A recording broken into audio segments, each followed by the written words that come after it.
闺蜜跟校草恋爱，每天被迫我劝分，她表面答应，却暗地里背刺我。校草为了报复我，高考当天在我的矿泉水里下泻药。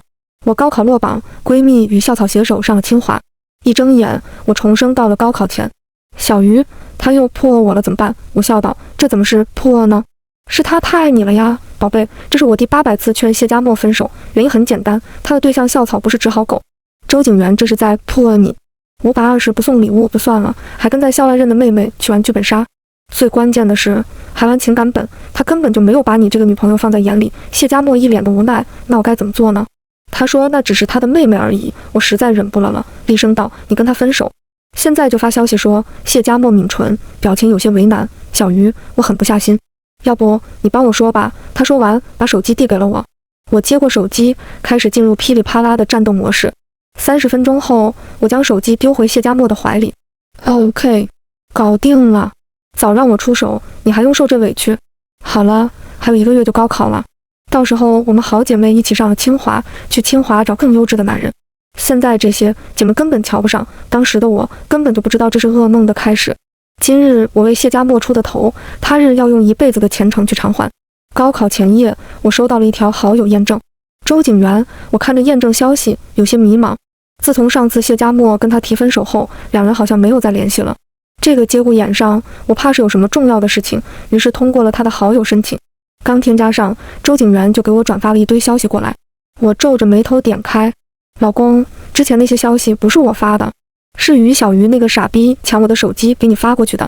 你知道的，我是全世界最爱你的人，怎么会忍心跟你提分手？都是小鱼，她非让我跟你分手，还说我不分就跟我绝交。我也是被小鱼说的那些话冲昏了头脑，她说你是渣男，喜欢在外面乱搞，还肯定跟外面那些妹妹睡过，我就真信了。我们复合好不好？我以后再也不听小鱼的了。看完后，我久久没有缓过神来，跟我幼儿园就相识的闺蜜，居然为了跟前男友复合，这样诋毁我。我正准备解释时，周景元发了消息过来，于小鱼，你这么喜欢犯贱是吧？那就等着被我弄死吧。说完，他就把我给删了。我看着屏幕上的红色感叹号，心情有些乱。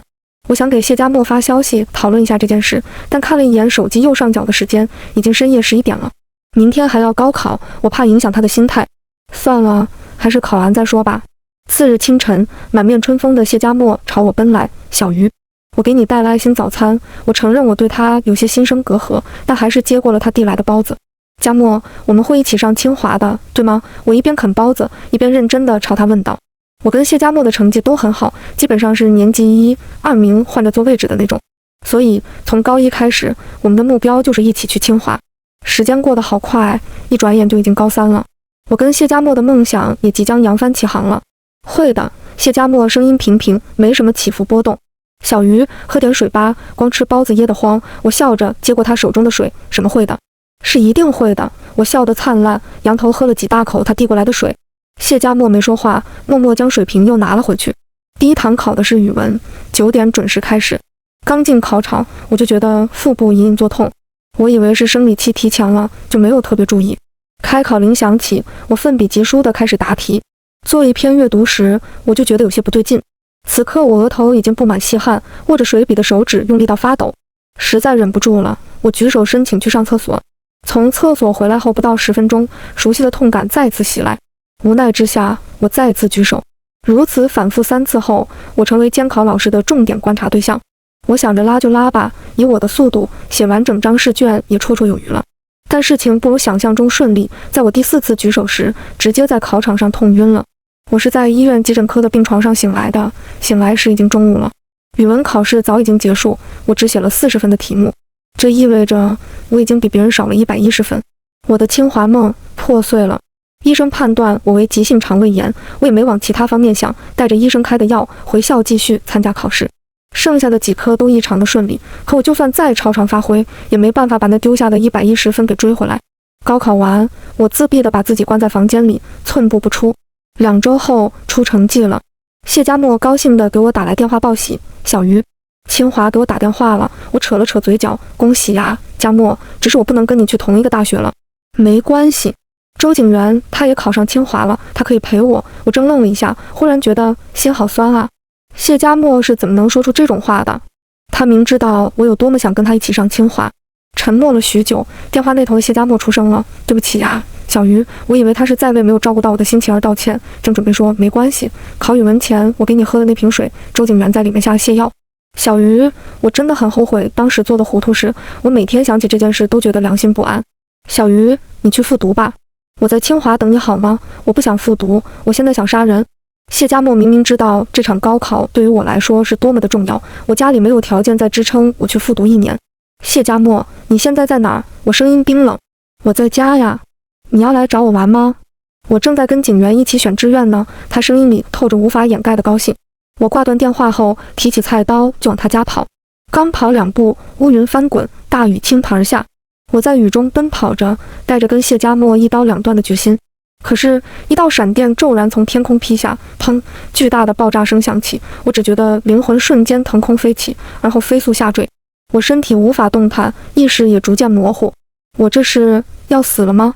生前的画面不停地在我的面前如电影般播放着。忽然，一道声音响起：“于小鱼，若给你一个重新来过的机会，你想要吗？”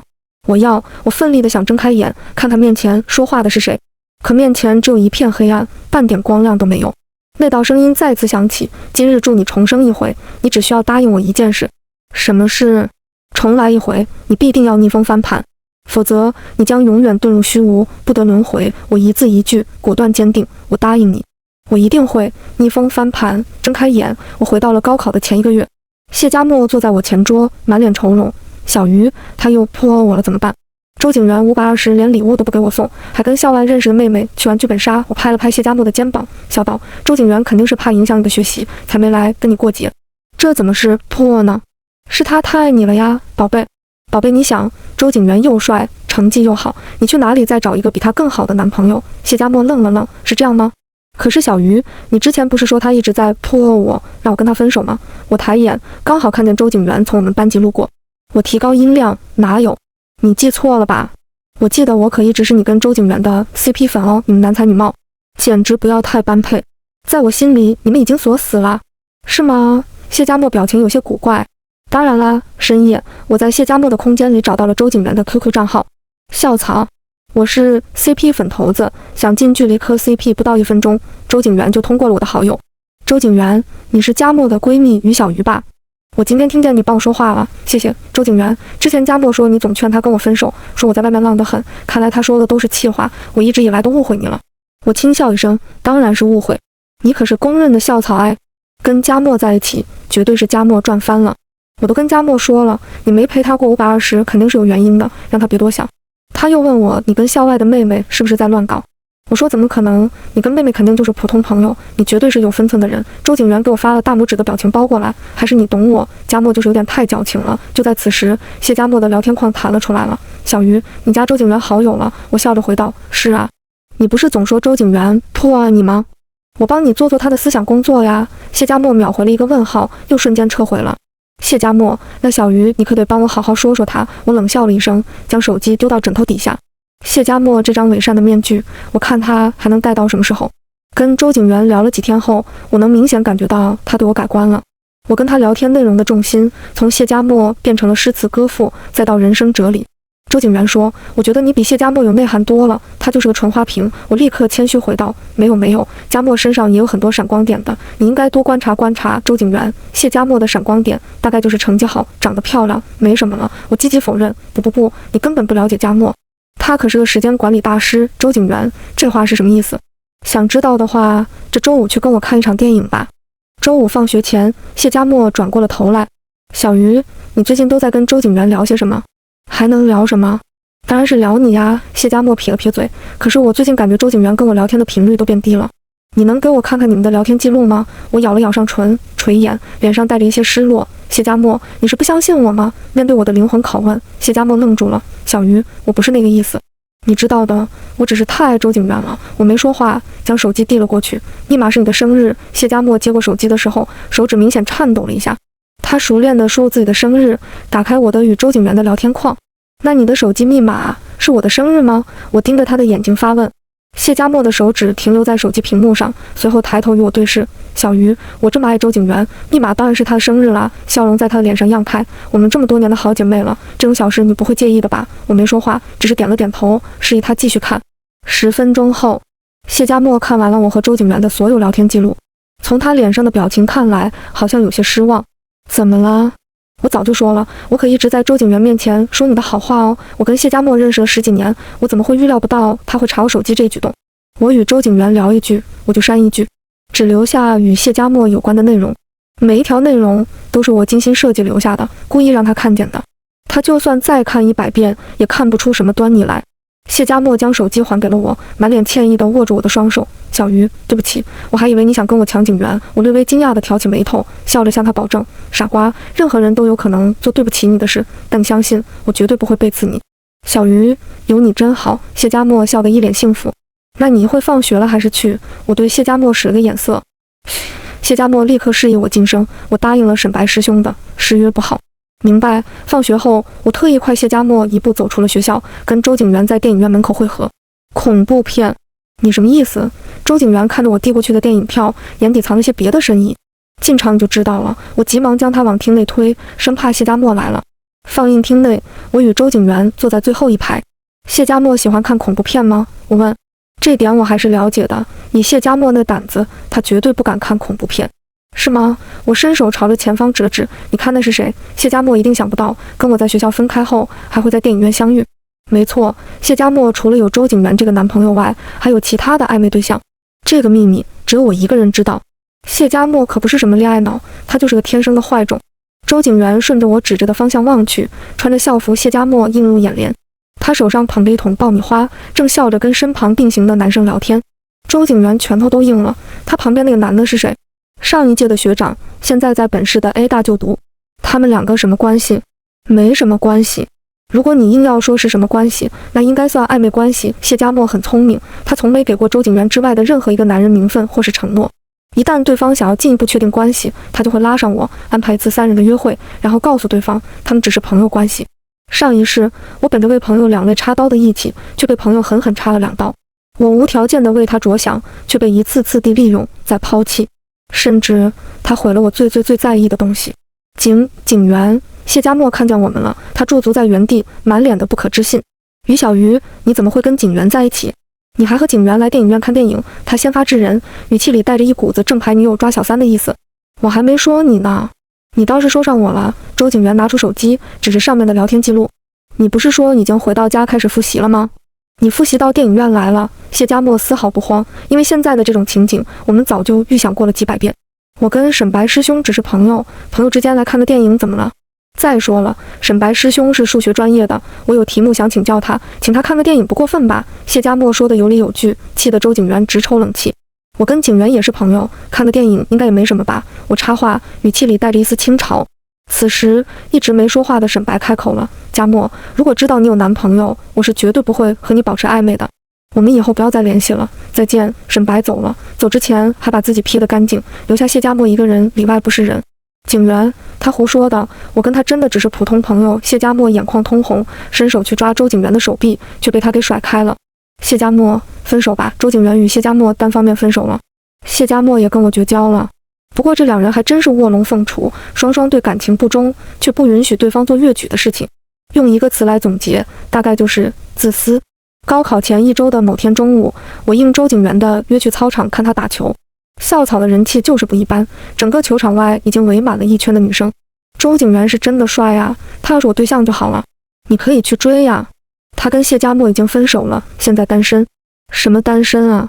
你们知道周景元和谢家默是怎么分手的吗？谢家默身边的那个闺蜜插足了他们之间的感情。真的假的？谢家默被闺蜜背刺了？快别说了，他就在那边站着呢。自从谢家默与周景元分手后，校内就流言四起，说是我背刺了谢家默，抢走了她男朋友。不过我并不在意，2个垃圾而已。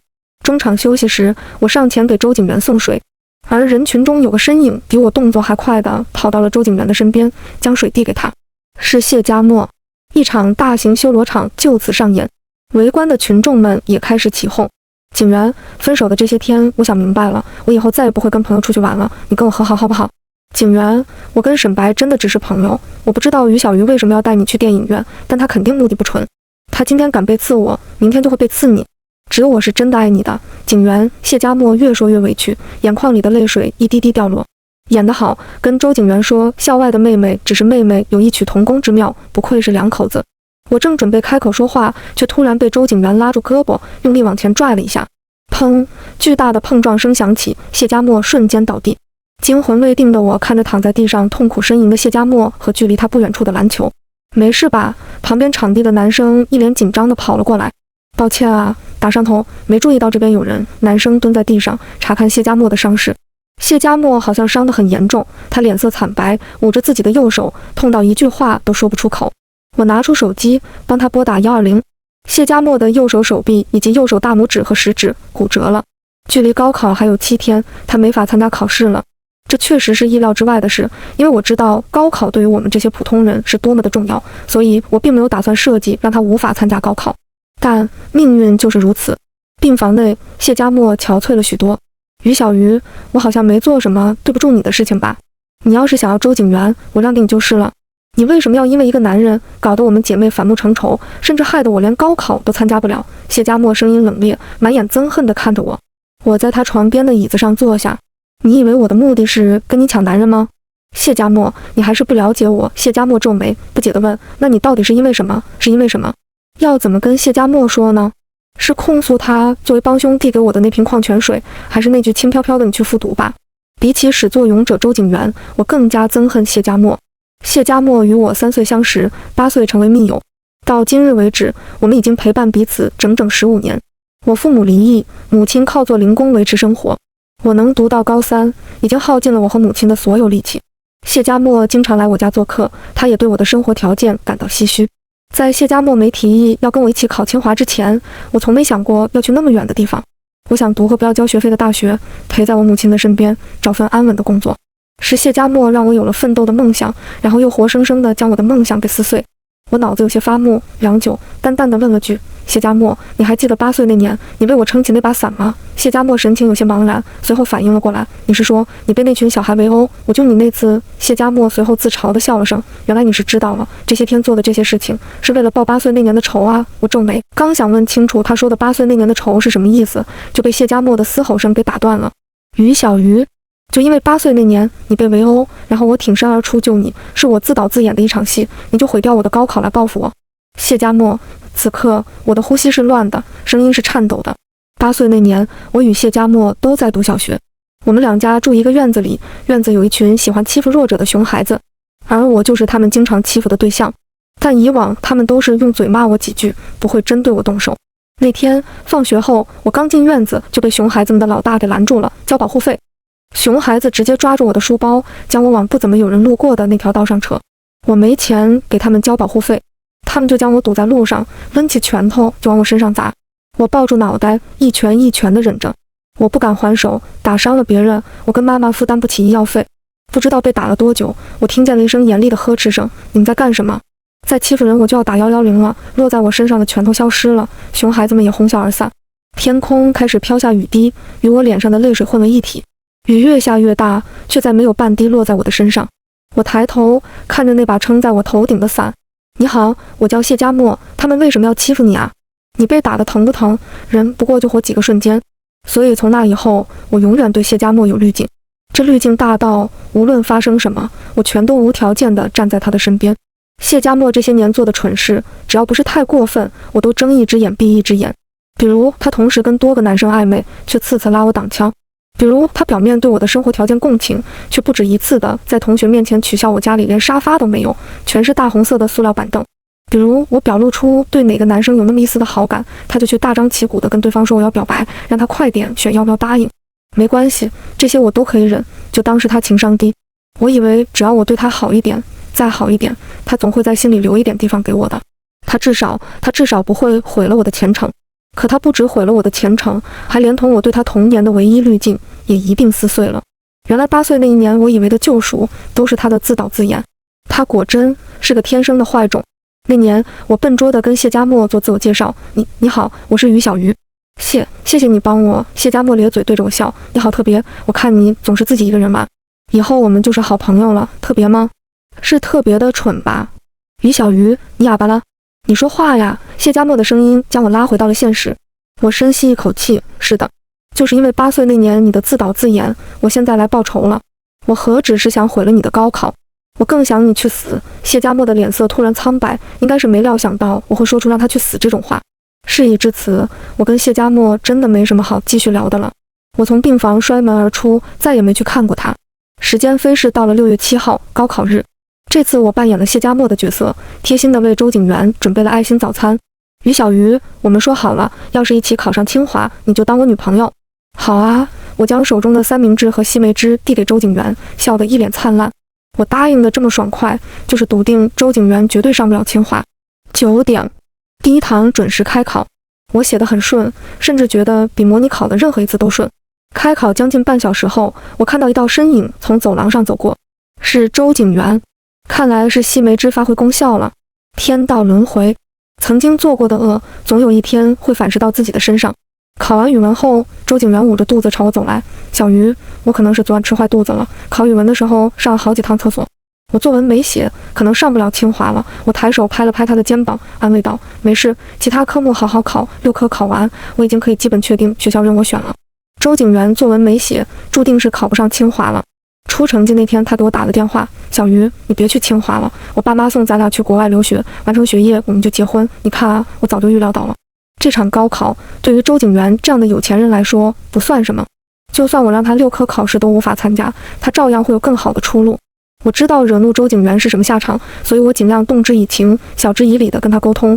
景元，我知道你对我是一片真心，但去清华是我从小到大的梦想。如果你真的喜欢我，你等我4年，我们都学业有成后就结婚，好吗？我画的大饼又大又圆。周景元自然是被哄得服服帖帖的。重活一世，我虽已经逆风翻盘，成功被清华录取，但我依旧不敢将内心对周景元的憎恨有所表露，因为我没有金手指，背后也没有权势，好不容易重生，我的每一步都走得如履薄冰。上一世我死在了高考后的2周，这一世故事还在继续。周景元刚出国不到1年，我们就断了联系，但从他朋友圈看来，每天都是豪车、美女还有 party， 见过了世面的人自然不会再留恋我这个土丫头了。大3那年，我接到了谢家默妈妈打来的电话：小鱼，家默不愿去复读了，你能帮阿姨劝劝他吗？了解情况后，我才知道谢家默第1年复读时患上心理疾病，导致他成绩直线下降，最后高考时只考上一个2本。谢家默自诩是清北的料子，怎么会去2本院校读书？于是他选择了再次复读参加高考。可高考就像他的心魔一般，他的成绩越考越差，甚至最后一次模拟考只能去上大专。第3年，谢家默不愿考了，他整日整夜地把自己关在房间里，不吃也不喝，一提让他去复读，他就有自杀的倾向。我想了想，答应了，说放寒假去看看他。再次见到谢家默是在3年后，他瘦得可怕，整张脸向下凹陷，手腕细得跟只有骨头一般。谢家默一见到我就抱着我开始哭：小鱼，对不起小鱼，我不该。我拍了拍他的肩膀，表示他不必道歉，我也不需要道歉。我不该把周景元放了泻药的矿泉水给你喝。我愣了1秒，皱眉低头：谢家默，你说什么？周景元用泻药害得我无法正常进行考试，是上一世的事情。谢家默怎么会知道上一世的事情？家默，你刚刚说什么？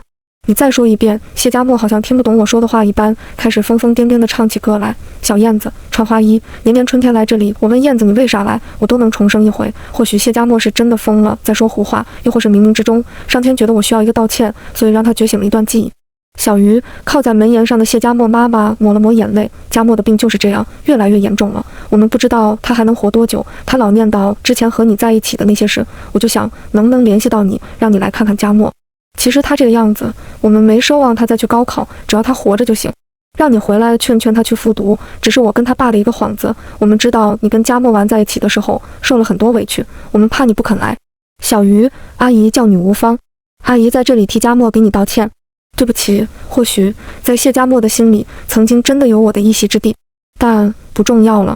迟来的道歉太过于苍白而无力了。从谢家默家里出来后，我的手机不停地弹出新的消息，是高中的同学群，不停地飞着99加，像是出了什么大事一般。我在回家的路上买了根糖葫芦，边啃边吃瓜。大新闻，爆炸新闻，内容血腥，慎点。闪图，我犹豫了一下，还是没忍住好奇心点开了。图片上是一只断掉的手臂，血淋淋的，吓得我差点没把手机给扔了出去。第2张是被砍成了2半的头颅，虽然只看见了一半的脸，但我还是一眼就认出了那是周景元。所以周景元死了。还是以这么残忍的方式？我向下滑动屏幕，看看群里有没有知情人士发言。同学 A， 据留学圈的小道消息说，周景元是赌博输了，拿不出钱，用命抵了。同学 B， 他家不是很有钱吗？怎么还会拿不出钱？同学 C， 那你就不懂了，有钱人家最怕孩子做2件事：一、创业投资；2、赌博。同学 C， 留学生赌博是不敢告诉家里的。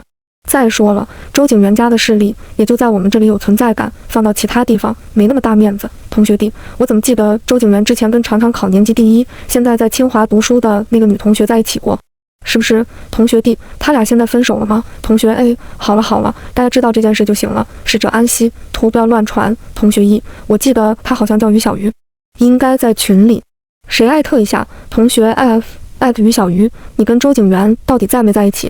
现在能说说了不？同学 D， 楼上是真勇士，没想到这么多年了，还有人惦记着我跟周景元的那档子事。我将糖葫芦叼在嘴里，双手在屏幕上飞舞着。于小鱼，大家好，我是于小鱼，也就是曾经你们口中对此谢家墨勾引周景元的第3者于小鱼。我从未对校园内的流言蜚语做出任何回应和解释，是因为我相信清者自清。我从未插足谢家墨与周景元之间的感情，他们当年分手另有原因，因涉及他人隐私，所以在此我不细说，大家也都知道。谢家墨未能参加当年的高考后，精神出了问题，今日又得知周景元已经逝世，逝者安息，所以希望大家的对我们3人的讨论到此为止，谢谢。我的消息发出后，群里先是静默了2分钟，随后炸开了。他们在讨论些什么，我已经不想去管了。我点开群信息，点击退出群聊。刚回到家，飘香四溢的饭菜味就涌进了鼻尖。我妈为我操劳多年，终于轮到她享福了。小鱼，妈妈不去上班，真的行吗？你的奖学金和当家教赚的钱够咱俩花吗？我将口中的排骨咽下，满脸的傲娇。喂，于女士，你可不要看不起你女儿哦。我是清华的家教哎。可值钱了。故事的结尾，谢家墨疯了，周景元死了。可也许这并不是故事的结尾，或许这新的一生也并不是重生，只是无数个平行时空里的另一世。在原来的时空里，我早已经死在雷雨天。那为什么会出现在这个时空呢？也许是这个世界的于小鱼在向我求助，他想让我帮他逆风翻盘，翻我自己没翻过来的那一盘。